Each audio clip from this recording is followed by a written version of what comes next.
bi-weekly-ish interview show dedicated to Savannah, Georgia's artists, musicians, and authors. Each episode will feature a guest in conversation about their philosophy, practice, and current projects, as well as their thoughts on the state of the arts in our community. Our theme music is a clip by Jose Ray, made specifically for the show. Hello all, this is Kate Stanton Melendez. I hope you've had a wonderful holiday season. I'm back for the first episode of 2026 with the Maxines, an all-female grunge band hailing from Savannah, Georgia. They're gritty, high-energy alternative rock with raspy vocals, moody riffs, and wild, unfiltered performances that demand attention. AJ's vocals, twins Coco and Maddie are drums and guitar, and Emma is on bass. Locals will be familiar with their 2023 album Skin Tight and the amazing single Cannibal. Well, they're about to release a new album, and the single Sink My Teeth In is already available on streaming platforms to preview. Take a listen. That's Lorenzo, our little mascot. The t-shirts make more sense now. He's not as aggressive as the t-shirts make it seem.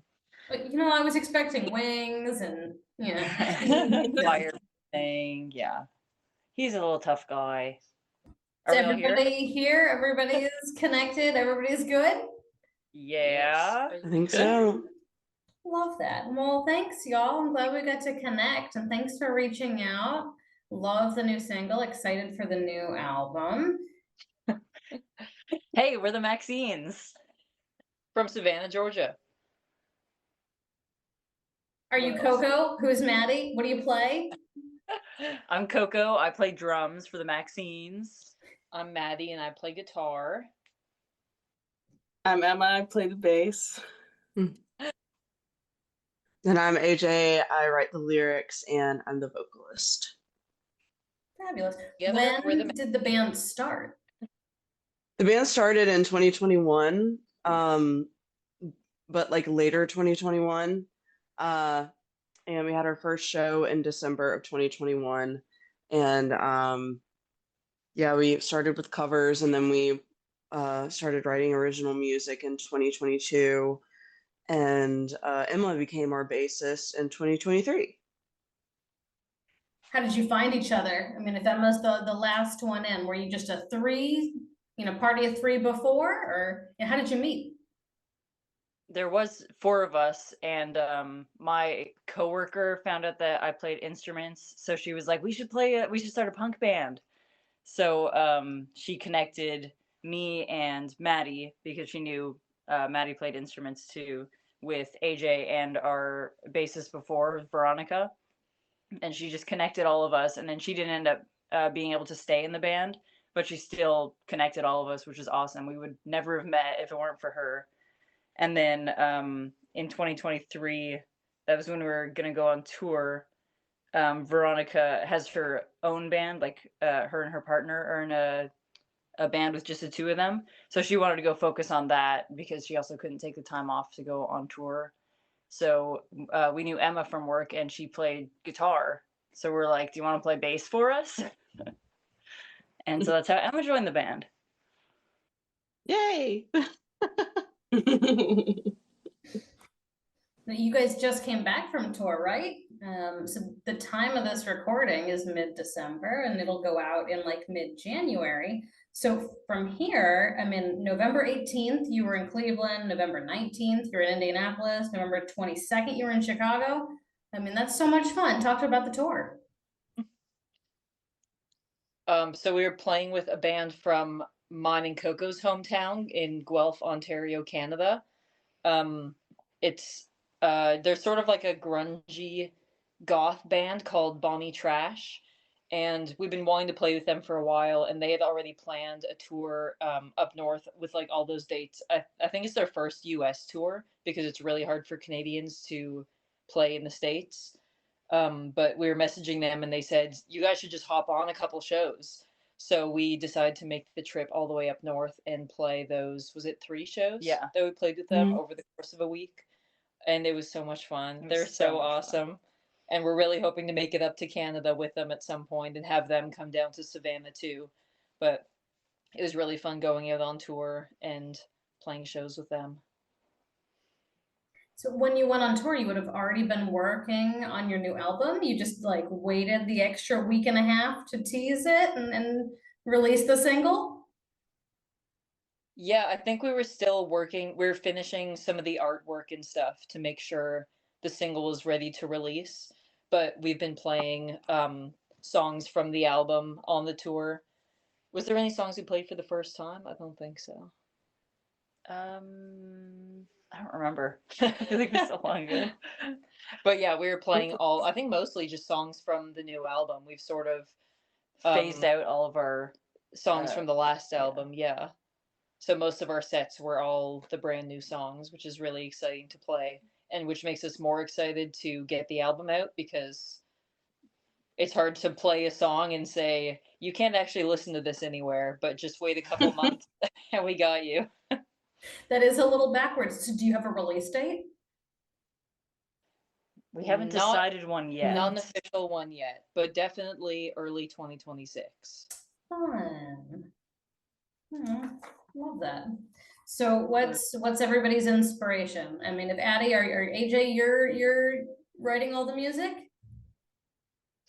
No, I don't write all the music. It's definitely a group effort. And it kind of changes depending on the song, like as far as kind of who takes the reins, I guess. Like there are some songs where Coco and Maddie will basically come up with like all the instrumental parts, and then they'll send it to the band, and then they'll be like, hey, let's like do something with this. And then there are times whenever, like with Siphon, I feel like I wrote most of that song.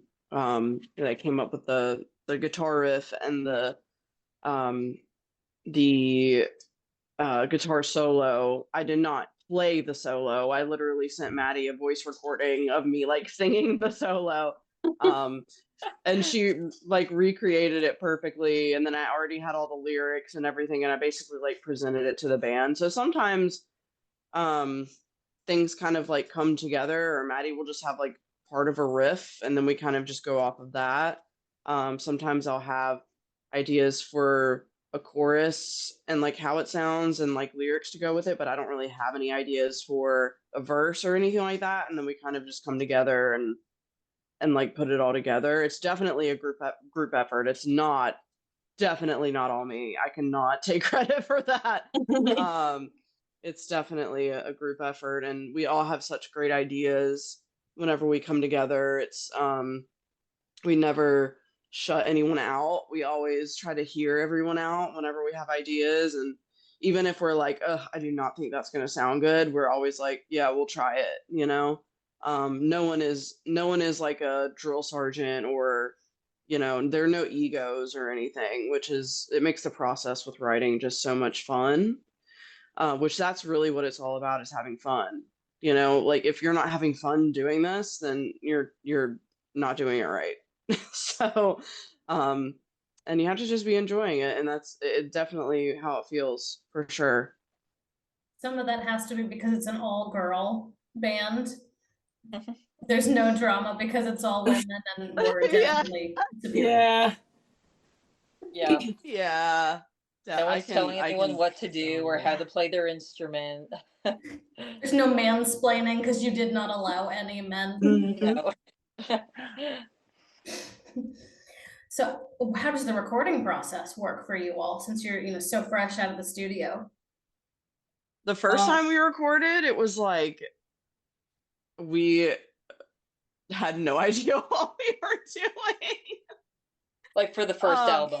For the first album, we had no idea what we were doing. And we recorded with Scary from Hidden Audio, who is a guitarist for Black Tusk. He's so awesome to work with. And we recorded with him, and it took us a lot longer to record. I think it was like 6 songs than it did for this album. I was shocked when we went in, and the first day we laid down all 10 songs.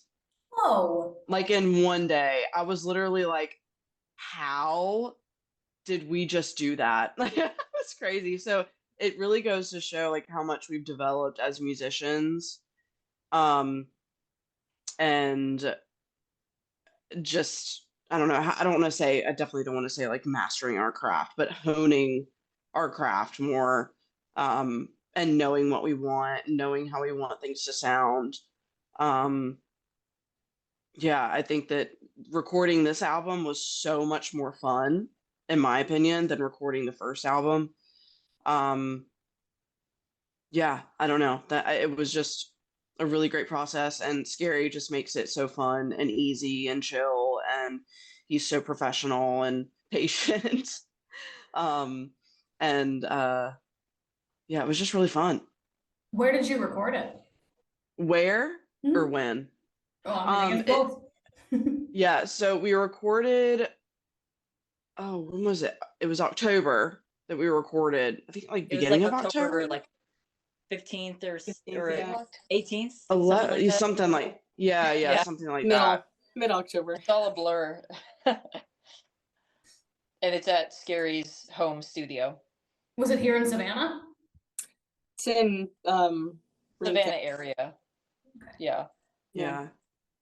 Do you like recording better or playing live shows better? Definitely live. shows. Live, yeah, What's the live. favorite part of the performance? Who's craziest? What are the rituals? What's on the rider? Emma, you got this one. Well, wait, repeat the question. That one was too fast. Well, for live shows, I mean, what's the favorite part? What's the most recent fun story? What's the ritual? Who's got the weirdest rider? Like where the I costumes think- come in. I want whoever designs your costumes or pick your clothes to, Well, as for the clothes, it's mostly us just being like, hey guys, what are we wearing tomorrow? And then just kind of doing whatever. Like, what are we wearing tonight? Yeah. Right. But we always seem to match pretty well, which baffles me. I mean, we're all mostly wearing black, so there's not a big, I mean, I'm not going to show up in a full like yellow or pink outfit, but I think my favorite part, sorry about that. I think my favorite part is probably when I get on stage, I can just out of nowhere, and I did not used to be like this. I don't know what it is, but I've been really like nervous recently to play live, and I just feel like I'm like in this bubble for a second where I'm just like really focusing on like, well, nobody is really paying attention. I'm just playing my part. But there's like a point that hits where I'm like, wait, I'm just up here like playing music that we all wrote together with like people I love and enjoy being around, and that's what matters, and I'm just going to focus on that and have a good time. That's always my favorite part, because then I'm not in my head about it, and I can really just have fun like it's just the four of us there. I mean, I love feeling off of the crowd's energy and all of that, but I think it's mostly about doing what we love all together. That's what makes it fun. And as we don't do it anymore, but I would say my favorite part used to be we used to always start with Cannibal from the last album, and hearing AJ come in with her like amazing scream every time, I'm like, let's go. We're always smiling whenever that happens. Yeah, we have it's the hype up. Yeah, it hypes you up so well, but we have some new stuff from this album that we are starting with here and there, so I definitely love getting to play the new stuff as well. So there's no trick to it. Nobody's eating 6 green M&Ms. Nobody's wearing yesterday's underpants. Nothing. No, I mean, sometimes we'll kick our shoes off. That's about it. Yeah, we started doing that. Yeah. Playing in your socks. Now, so did everybody's musical careers start here, or do you play with other bands? How did you get here? Does everybody have music degrees? Did you teach yourself? I think it's a little bit of everything. I know that Coco and Maddie are kind of similar to me, where we just had like an interest in it when we were younger. And you guys were also band students as well, right? Yeah. I know one of you played the trumpet. That's what I remember. Yeah. But we were band kids worship too, band. and worship band. But like studying in school, but mostly taking an interest in just doing it at home and teaching yourself. So But we were never in bands before the Maxines. We just got lucky Yeah. finding such a great group. Yeah, seriously. You gonna break Yeah, out the and trumpet anytime soon? Maybe. Might have to. Next album. right. Yeah, I don't have any sort of degree or anything like that. I've tried to form bands in the past and they always just kind of fell apart. So I definitely am glad that I finally am part of one that's stuck. I wanted to say Stable. sticked. That's not a word. Yes. Yeah, one that is stable and like wants to stick around. So Have you seen any changes in like the music industry in Savannah over the couple of years? Like what was it like starting versus where you are now? Have you seen any like the venues have changed? I mean, some people have closed in the last couple of years, but maybe not since you've started. What have you seen the growth pattern like? I feel like we it's lost a been lot of venues. yeah, we've lost a lot of venues. It's really sad. And it's really disappointing, honestly. I feel like um I feel like our community needs to like step up a little bit and figure out a way to support the venues more because they're really falling apart. And we have an incredible music scene here in Savannah, especially post-pandemic, that really deserve to be supported. And we really need spaces to play. I don't know what the answer is. I don't know, I don't know what it looks like. But I think that there needs to be some sort of support happening when it comes to the venues here in Savannah because there are so many talented people here that deserve a stage. And there are a lot of kids that need this space to express themselves. Um, you know, music saves people's lives. And I think it's really important that people are able to see live music and go to live shows because it can save your life, and you can be surrounded by people that are like you and that make you feel welcome and make you feel normal and make you feel like a real person and um you know don't try to like turn you into something that you're not. And like these people, like I see them, like that's one thing, kind of going back to your question of favorite thing about playing live, is like I love looking out into the audience and seeing a broad range of people in the audience. Like, doesn't matter where you're from, what you're doing with your life, what age you are, like you're there to be in the moment and experience music. And I think that that needs to be a priority here in Savannah to be supported, you know? So. What's your favorite venue to play? We love playing at Sentient Bean because it's fun playing in a coffee shop and it's all ages. We love doing all ages shows, or love playing all ages shows because then everyone gets to show up. Yeah. Like sometimes the people will bring their kids and stuff, or like it's just awesome having all the SCAD kids coming and not having to worry about trying to sneak into El Rocco. Yeah. That's definitely one of the most fun. I But- do love playing at El Rocco too, but Yeah. I love just having all ages venues. Sometimes the venues are kind of hit or miss depending on what you have for the sound system, because I know And the Timmy sound engineer. and the sound Yeah. engineer, it's all really important. It's all really important, even though people don't always think it's important to hire a sound engineer. It is very important. But Yeah, and you can play at like a really nice place, like a really nice venue that's got all the fancy equipment in the world. But if you hire a sound engineer that has no idea what they're doing, it's gonna sound like, I don't know if I can cuss on this podcast, but it's gonna sound like shit. Like it's gonna straight up sound like shit. You can beep over that if you need to, but the sound engineer is everything. Because even if you don't have great equipment, they're going to know how to use it. Mm-hmm. And they're going to know how to make it sound good. So really to answer your question, any venue where the sound engineer knows what they're doing and the sound sounds great, that's my favorite venue. Yes. Coastal Empire Beer is that what's called? Coastal Empire Beer? Beer We've company. played there once. Coastal Empire Yeah. Beer Company. I missed the company part. We played there once, and that was a really fun venue. We've been Yeah, there. super cool.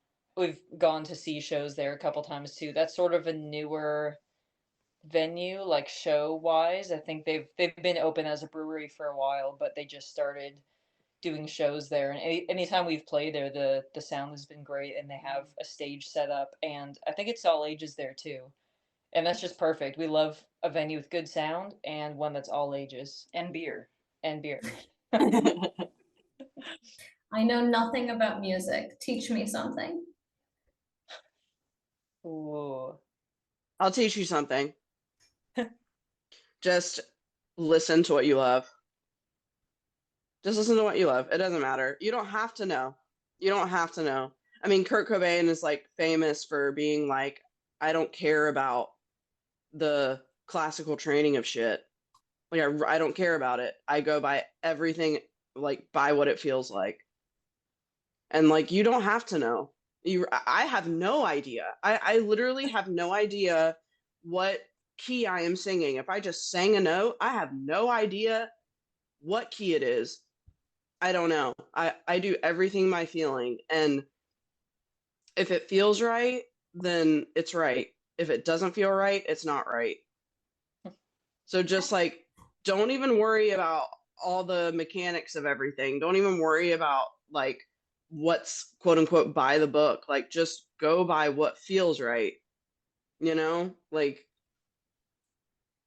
I would much prefer, I have experienced this so many times where I will go to a show, and as a vocalist, I'm really concentrated on the lyrics and the vocals and how they make me feel. I would much rather go to an open mic and hear the emotion and the rawness and the heart in someone's voice with them singing off key than like going to a show and hearing someone have this angelic, beautiful voice, but then go on stage and it's like you can tell they just don't even care about what they're singing about. Mm-hmm. That to me is like, that's not what it's about. I want for whatever is happening to like hit me deep, you know? And I just feel like that's what's most important. So just forget about everything else. Do what feels good and follow what feels good. If you like a music that you hear, a genre that you hear, then you're liking it for a reason. It's because it's singing to your soul, and that's what's most important. You don't need expensive equipment either. Nope. You can do it with anything. You don't need to buy expensive pedals or an expensive drum kit. You can just play on anything Yeah. and it'll sound good if you're passionate about it. Yeah. All super upbeat. I love it. Fun. What's your most powerful concert experience? Either like as a band or like you guys seeing others? Probably when Lizzie Hale came to our show. That's the first thing that Oh, popped yeah. into my head just now. That was absolutely insane when she came to our El Rocco show. Just like a random El Rocco show. Lizzie Hale from Hailstorm. She was walking down the street and I was outside and I saw her and the guitarist of Hailstorm walk across the street, and she saw me look at her, and like I think she saw the look on my face recognizing her, and she gave me a wink, and I was like, oh my god, that was Lizzie Hale. And then she ended up coming to our show and recording the entire live show and posting it on her Instagram. And then she bought merch and then posted a photo in her story of her wearing our little baby tee, like Maxine's baby tee. I was like, I was losing my mind. I could Like, what not is even happening believe right it. now? Like, Yeah. what is happening? Lizzie Hale is hearing me sing. This is crazy. No, she is at our show right now. What? And she bought a shirt? Like, that was really crazy for me. I'm trying to think of like anything else crazy wise. I mean, we've had some crazy moshing things that have happened that have been Yeah. kind of unfortunate. But One recent thing I can think of is we just played District Live for the Kylesa show, and I was sort of expecting most of the people to just kind of show up for Kylesa because I'm like, that's kind of what people paid for. It's like their reunion show or like whatever it was, like a really big deal. And I didn't really expect people to show up for us as the opener, but we had like at least 100 people in the audience when we were playing, and they were all like super into it. And And I there were was some like, people wearing Maxines shirts and there too. were a bunch of people wearing Maxine shirts, and I was like, that's so cool that Savannah people. I think it's the same in like Atlanta when we've gone to see shows in Atlanta. Like we're really good at showing up for the opening band and not just showing up for the headliner. That's like a specific thing that I know people like big bands will point out in Atlanta is that people show up for the openers now, and it's awesome. And like they're actually vibing with it, not just kind of standing at the barricade to claim their spot. That was like a recent thing that just kind of made me excited about playing live.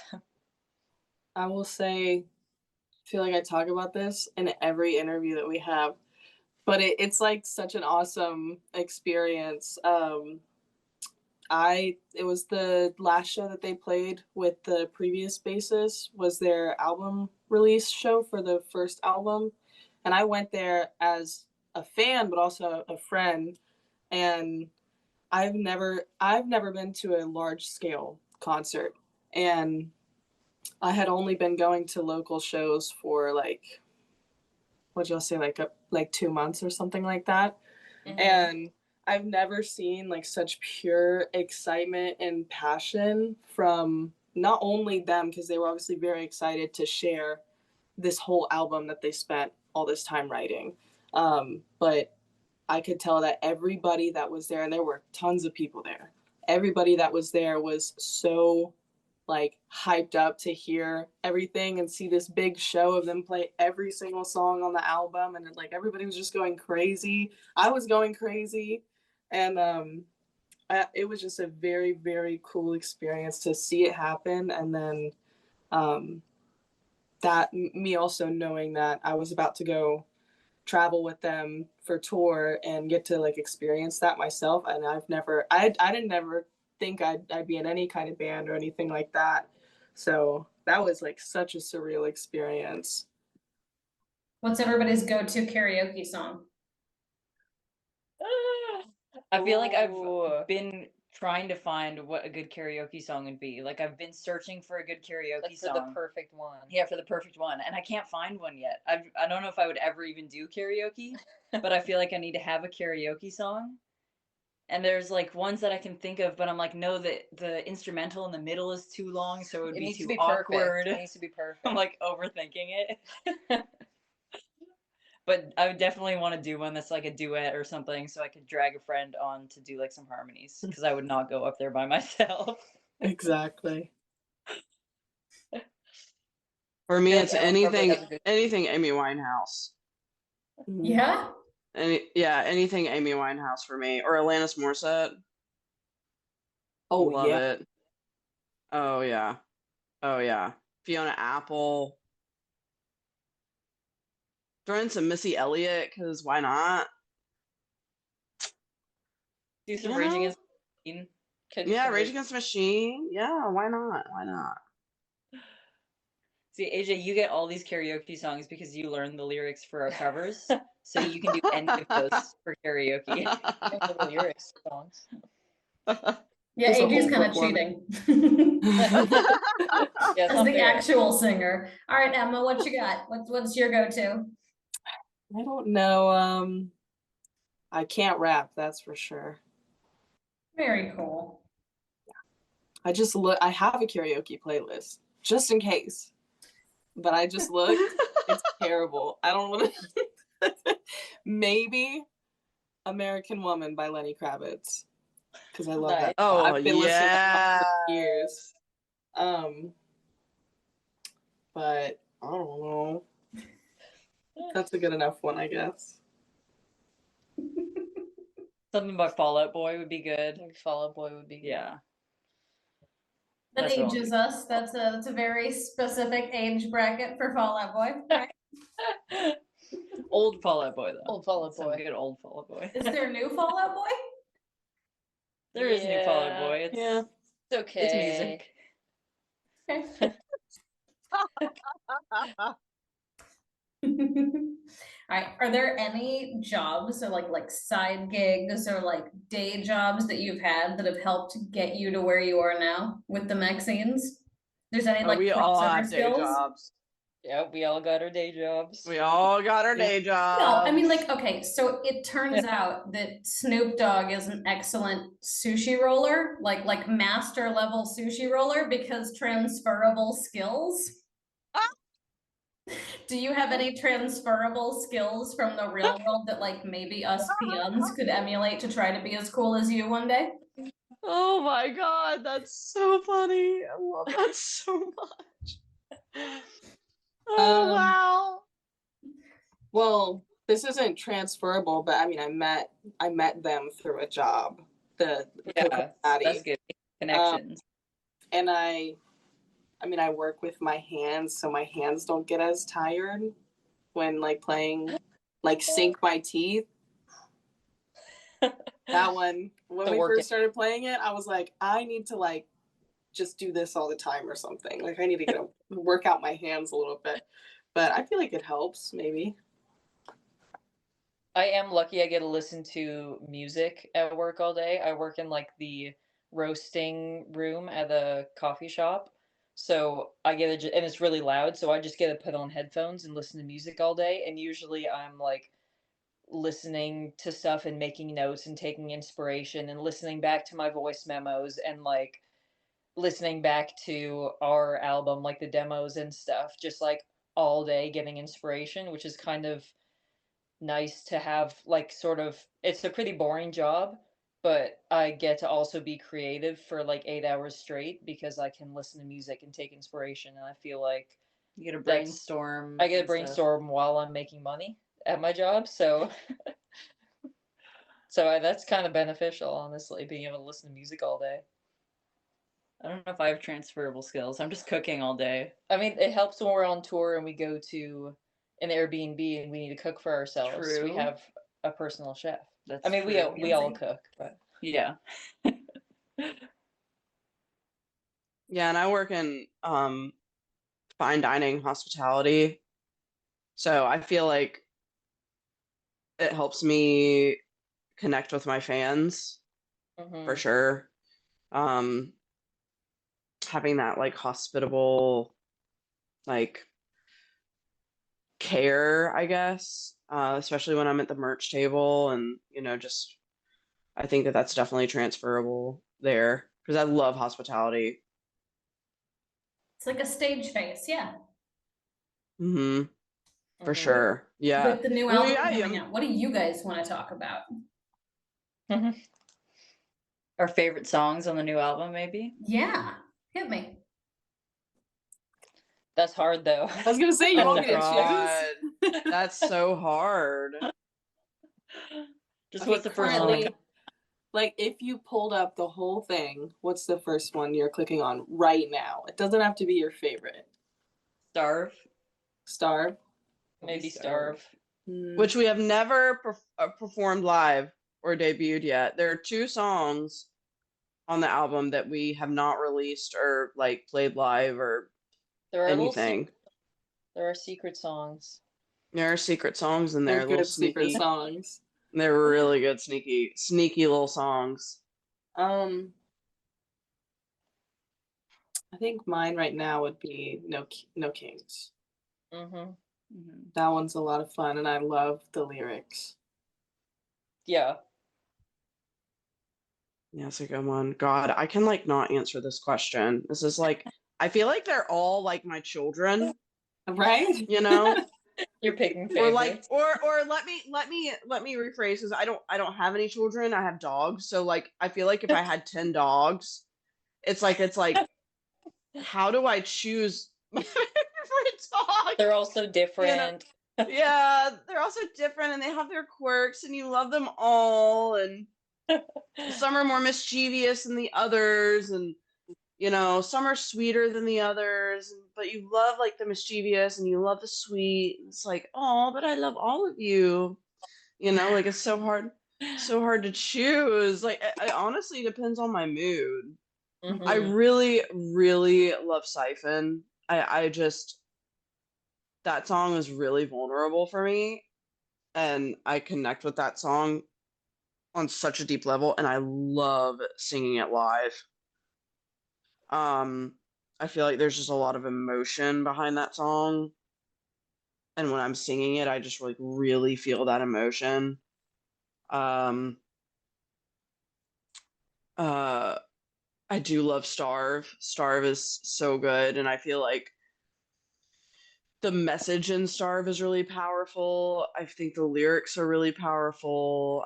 It speaks on mass shootings, uh, and how fucked up mass shooters are, um, and how it's a problem.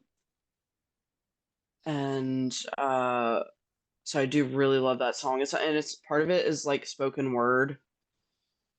Um, and it's the first time I have this like little attempt at Fry screaming, um, which has been definitely a challenge. But so I have like this deep respect for that song because I have this like uh, this different facet of vocals that I'm using, I guess, that I haven't used before. I'm like doing this spoken word, and then I'm doing this new Fry screaming thing, so it's like a challenge How do you do for that? me. How do you what? How do you make your Ha- voice do that? Do you want to describe that? I am Do it still right trying now. to figure it out. I am trying to figure it out. I have no idea what is I'm learning. I'm learning the mechanics of everything. I'm trying to like figure out the placement. Like with a false chord scream, I can go right into it. Like I'm there. But and even like a death growl, it's like I can get there, but the Fry scream is so hard, and like trying to figure out it, like it's better for you to learn how to Fry scream first before you do any other sort of screaming or growling, and I'm kind of like having to like unlearn some things, like backtrack a little bit, um to do the Fry screaming right. um but what I've found that's really helpful for like learning how to do it is finding an artist where you can, I know this kind of sounds really weird because you kind of have to know the anatomy of like what's going on in your like voice box and everything, and like, but to like visualize what's going on, like a mental picture, like you hear like Randy Blythe from Lamb of God. I've been listening to Lamb of God just like on repeat, like studying what he's doing. um and there are moments where I'm like, oh, I know his mouth shape, what he's doing there. I know where in his like throat, like the shape of his throat or his tongue, like I can like almost feel it because I can kind of see it. I know that sounds really weird, but if you're a vocalist, you're probably listening to this and you're like, yeah, I know exactly what she's saying. But like other people who aren't vocalists are probably like, I have no idea what she's talking about. What is this girl talking about? um but yeah, it's definitely, it's a beast learning how to do all of that for sure. It's a challenge, but I've never shied away from a challenge. So Okay, so I guess, what are the different screams? You've had so many terms, and no, I don't, like, break it down for me, because I don't know that some people listening will know the difference either. Like, is there a way to describe the like three different terms you've used so far? Do you look like, well, okay, I won't like ask you to make the noise because that's on the spot. Like, okay, so Oh gee, oh God. We need like a whole separate podcast for this, honestly. Like this is so much. I'm literally just gonna give you the very, very quick rundown of what I know, and I'm definitely not an expert. Disclaimer. I have no idea what I'm doing. Um, okay, the fry scream is and no scream is coming from your vocal cords unless it's a hybrid scream. So there are four types of screams. There's fry screaming, there is the hybrid scream where they're singing underneath the scream. Then there is false chord screaming, and then there is death growl screaming. So with fry screaming, there is very, very, very, very, very, very little air. Very little air flow that's coming out, right? I know it's weird. It's weird. There's very little airflow. Everything is relaxed. It's very quote unquote, or it seems when it's coming out of you, it seems like it's very quote unquote quiet. But because of the high frequency of what's going on in your voice box and the walls around your your uh vocal cords, it sounds loud. It cuts through the kick drum and the snare and the bass and everything with the microphone. So you have like that fry scream, right? Then you have the hybrid where you sing with your vocal cords, you have a note, but then you incorporate the fry with it. So like David Draymond from Disturbed is known for his hybrid scream. Like he does this all the time. And then you have false chord, which is like more air and more support from your like pelvic floor. See, there's so much that goes into this. Your pelvic floor, which is basically like Melissa Cross calls it the dump. And there's more like going on with your like walls and your around your pelvic around floor your is vocal not what I cords. thought we were going to be talking about today. I don't know, but it's a lot. It's a lot, right? It's a lot. And then you have your death growl, which is like even like more air, so it doesn't last as long. Like it's harder to like hold a death growl for longer, and it's lower, and there's more about like the shape of your mouth and all that. But that's all I'm gonna say, because we could talk literally for an hour about all of that because it's a lot. I've got some homework to do. I guess I'll just have to Yeah. listen to the album and then try to match it up and be like, oh yeah, that's what she was telling me. I was gonna say all that again so I can write that down. Do you have any shows booked for 2026 where we can watch you live, or we're just watching Instagrams to see as stuff pops up? I don't think we have any shows set up yet. Yeah. We do. We have Too two. small, I don't blame you. Not announced. Okay. I was like, did I miss something? Not announced, but we have two coming up very soon. Very soon. And we We'll definitely be have announcing them. shows And that we they're want. both local. Yeah. They're both local shows, which we're really pumped about. We're like chilling on the traveling for a hot second, so we can focus on getting the album out, getting all the artwork done, getting, CDs and vinyl and like merch and all the things, getting Ooh, everything ready. what else So coming yeah, out? What type of merch? we're still trying to figure all that out. We got some ideas. We're trying to switch it up, like to like cycle out our old merch so that we can have new stuff that's maybe like a different kind of color. We kind of like went with red and orange and black for our last album. So we're kind of thinking maybe some blues or something, maybe Switching it some up a little bit. grays. Just trying to switch it up.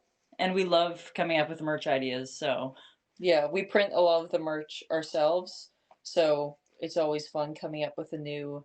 It has to be pretty simple for us to do it because we make the screens ourselves, Cool. and we're not great at it, but we know how to do it. So we have to keep it pretty simple, but it is fun coming up with a new design for that. And then we'll probably get some printed by like a semi-local shop. semi-local is in Yeah.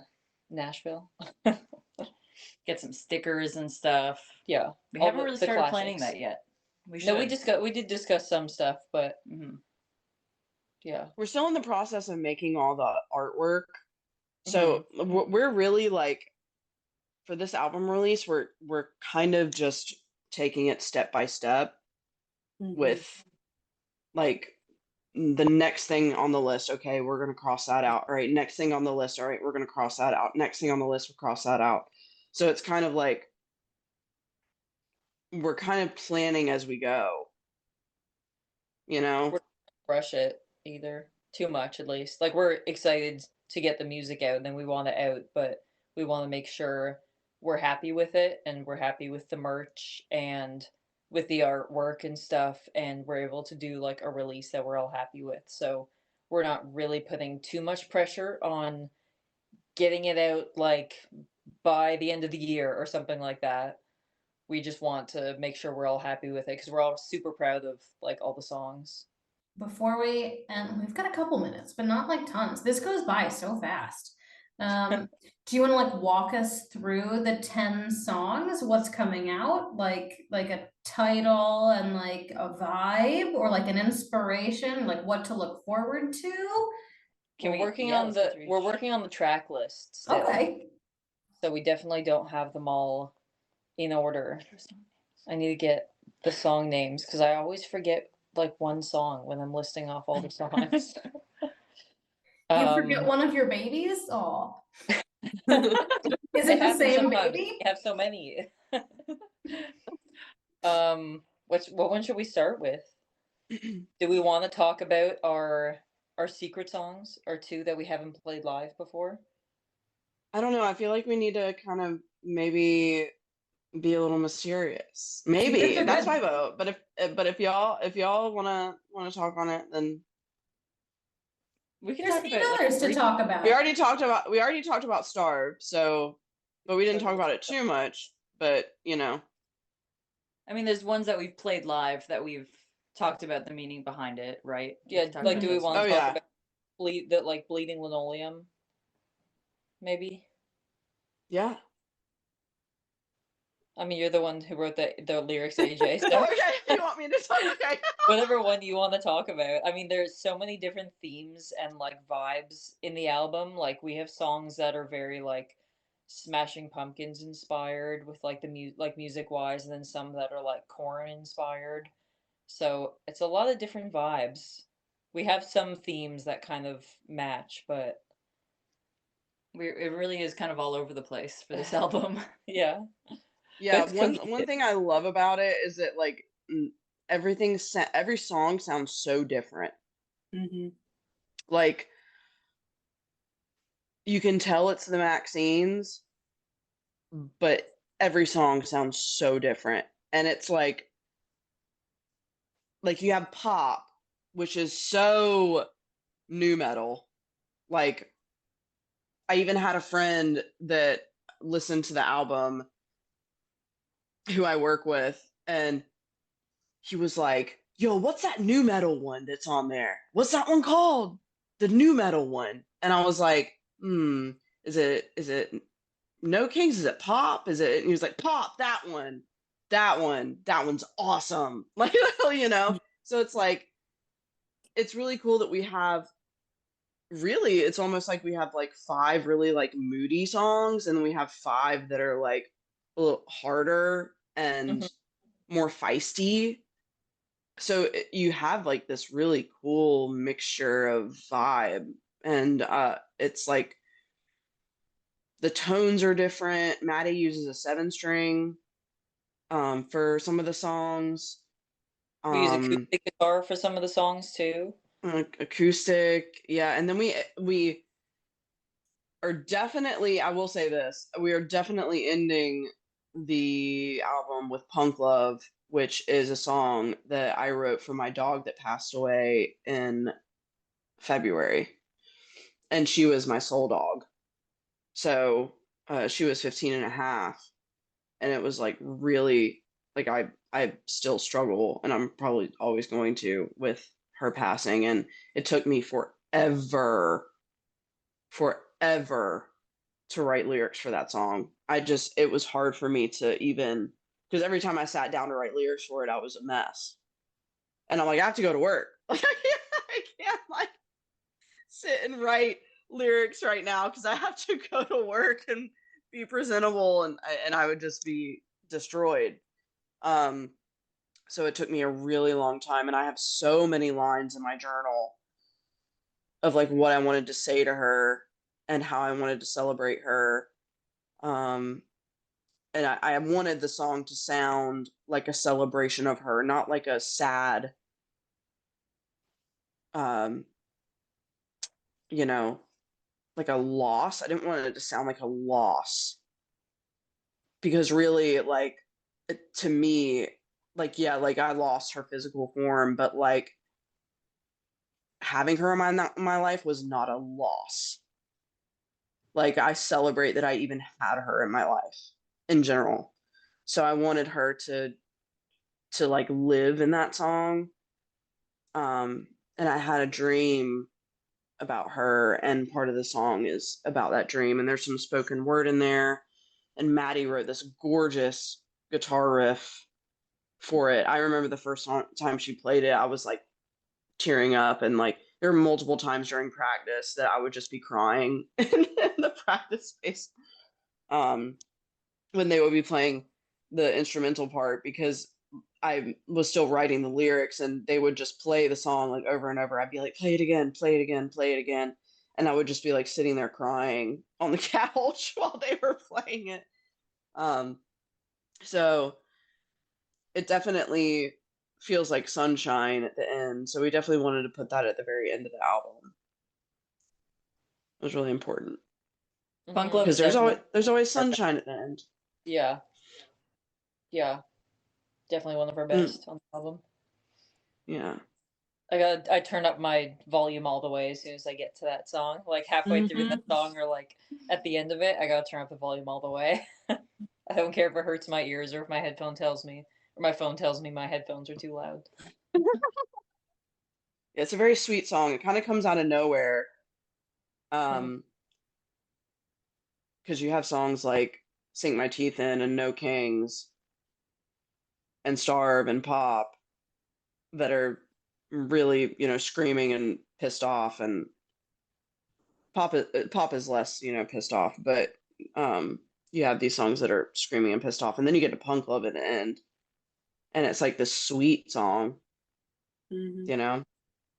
I almost even say, dare I even say, it kind of leans pop genre, and like this in like this weird way. I don't really know how to describe it, but it kind of leans, I guess, because of the sweetness in it. I don't know, but it's like it's really great. We'll have to listen to the entire album to get all the way to the end and have that upbeat there. Mass shootings and dead puppies. So, guys. Yeah. It's a big mix of emotions in our album. Yeah, a lot. I'm gonna go through some stuff, I'm sure. Mm-hmm. And does anybody have final thoughts? Emma? About like the album, or just like anything? Anything at all? Your first full album with us, which is exciting, and you did backing vocals, which is awesome. Yeah. Yes, her harmonies. Oh God, her harmonies that was nerve-wracking, y'all. You guys, the support y'all gave me, that's why it's on there. I was not gonna do it by myself. I'm very excited for everybody to hear it, because it was such a incredible experience to go through the whole process of, deciding that we're going to write all this music, and then having the riffs and deciding the meaning of the songs, and just the whole process of all of it. And I loved the recording process, just because, I've recorded with them before, but it was for a project that we did, and it wasn't necessarily the kind of music that we would always write. But this time I got to see like the really cool stuff about like what do you call Scary? What is his position called? Producer. Producer, okay. Sound Yeah, engineer. Sound yeah, engineer. sound engineer. Like him doing his sound engineer stuff of like reversing something for a second, and Maddie being like, "Oh, I want this to pan in the right ear," and then actually hearing all of that happen is so cool to watch. And I can't wait for people to notice the little things, all the little things that we add in at the end. So it's all for good reason. That's why I was, like AJ said, we laid down everything on the first day, and then we just nitpicked and made everything as perfect as we could and how we were hearing it in our heads. So it's exciting for other people to hear it soon. And Emma's harmonies and backing vocals have, I truly not, and that's not even mentioning her bass playing. I mean, her bass playing is like just insane, so insane. Um, and she's an incredible bassist. I mean, it blows my mind. So not only that, but having her doing the backing vocals while we're performing live, I think has like elevated our sound. Mm-hmm.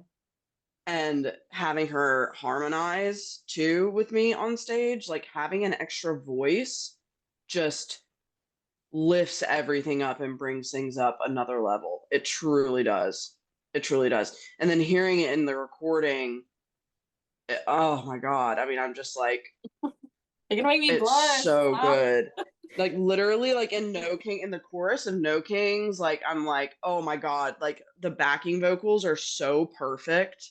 Like they are so, so perfect. Like this is exactly what I imagined it in my brain to sound like. Like it, and it's even better. Like it's like, and then the Bloodstains vocals, like so Alice in Chainsy, like oh, it's just so good. And I love how our voices sound different.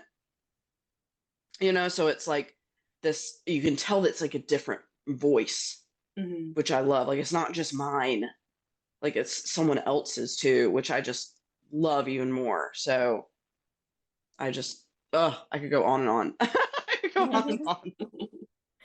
All right, Coco, and I'm just like reading across my screen. Coco, final thoughts? Just so excited to have new music out. I mean, we already have Sink My Teeth In out, but I keep telling people, like people who are finding out that I'm in a band, I'm like, just wait until January and you can listen to our new stuff. And like our old stuff is great, but I'm just like, just wait till January. You get to hear all our new stuff, and it's such a different sound from our first album. It's just so exciting to be like anticipating being able to share our music with everybody. It's so awesome. I'm just super excited. I'm also really excited to have CDs of our album because I love having a physical copy of it and being like, yeah, this is a real thing that we made, and now there's a physical version of it. It's awesome. Very cool. Maddie, final thoughts? I'm excited to start writing our next album. Way to rush it. Trying to be patient with everything because I just want everything out now, but I know it takes longer than that, and we need to be perfect. But I am really excited to share music with everyone, and just being so close to the end of the year, I'm already thinking of like what shows could we do in the fall next year, or like thinking of like maybe doing a tour going up to Canada and playing with Bonnie Trash next year. But then I'm like, we have to get this album out first. It's just all really exciting, and I'm really excited for 2026. Excited Big to write things down. coming. Yeah, excited to write down all our like New Year's resolutions and stuff. Yeah, for the plan band together because we All haven't the- really gotten to plan past the album much yet. We're kind of putting all our focus in that now. And it's going to be really fun when we get back in the practice space and start writing our first song for the next album. It's going to be really cool. And I know we already have ideas and we're all holding back because I know AJ mentioned that already. AJ, final thoughts? I'm just so proud of us. I'm so proud of us. Like I listened to this album and I'm just like, wow. Like we I'm made just that. so proud. Like, yeah, like we made that. I'm sure it's the same feeling. Like you're a mother, I don't have any children, but like I'm sure it's like when the baby comes out of you and you're like, wow, I made that. I mean, I'm sure nothing compares to It- actually birthing a child. No, But can you know confirm what I'm the saying? same. Yeah, but nailed it's it. like that feeling where it's like, wow, I'm just so proud of every single one of us for what we just made. I really am. And I'm just so honored that I get to do it with these incredible women. And I mean, they feel like family, and they are my family, and it's like I'm just really, really, really proud. And I can't wait to have it out in the world and have people listen to it and like have it in people's ears because I'm just really, really proud of it. You're all very cool. I wish I could be as cool as you all when I grew up. You are cool. You have a cool podcast. This is awesome. Yeah, thanks for coming. What a blast, for having guys. us. You're all so cute. They're in town. Well, all right. So pitch the website, pitch the Instagram. The handles are all just normal. How do we find you? How do we? What's our Instagram is Isn't it just the Maxines. Maxines band? Yeah. It's everywhere. Great. Yeah. Yeah. Yeah, pretty much everywhere. And the Maxines band on Instagram. We're on all streaming platforms: Tidal, iTunes, Bandcamp, Spotify. TikTok. We're on TikTok. TikTok. Yeah, We post TikTok. videos on TikTok. We're a lot less serious on TikTok than we are on Instagram. Yeah. Thank you. I think so we're much. gonna be dropping another single mid-January and then the full album in the beginning of February. That's the plan. I think that's the plan. That is the plan. We will see. We're breathing through it. We're just like, seeing We're where everything following our lands, like I heart. said earlier. What's The that? artistic We're process. following our hearts. Yeah. Letting the universe just like let the what's the phrase? Like letting the things fall the way they fall or whatever.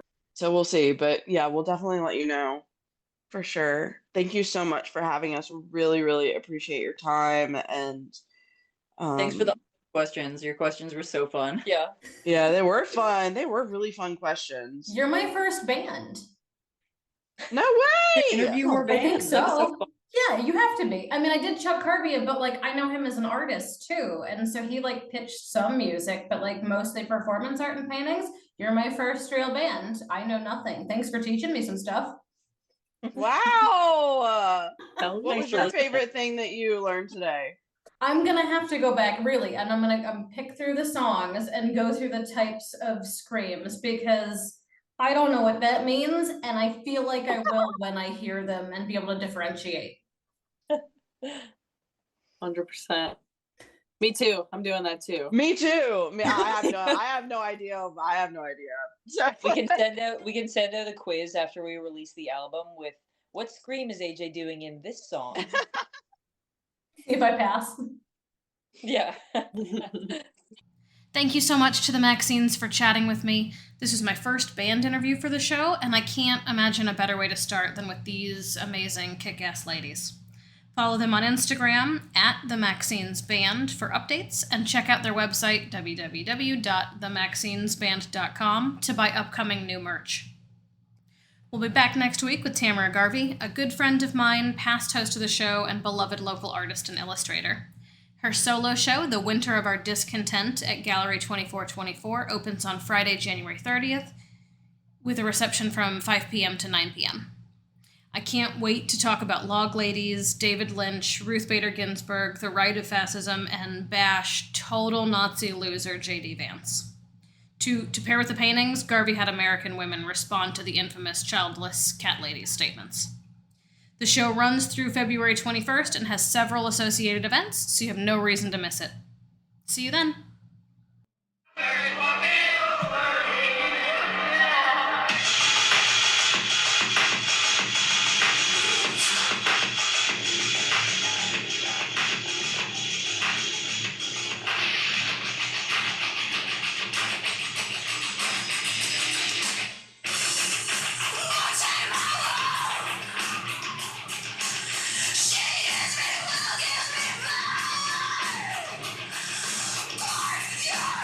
Sparta!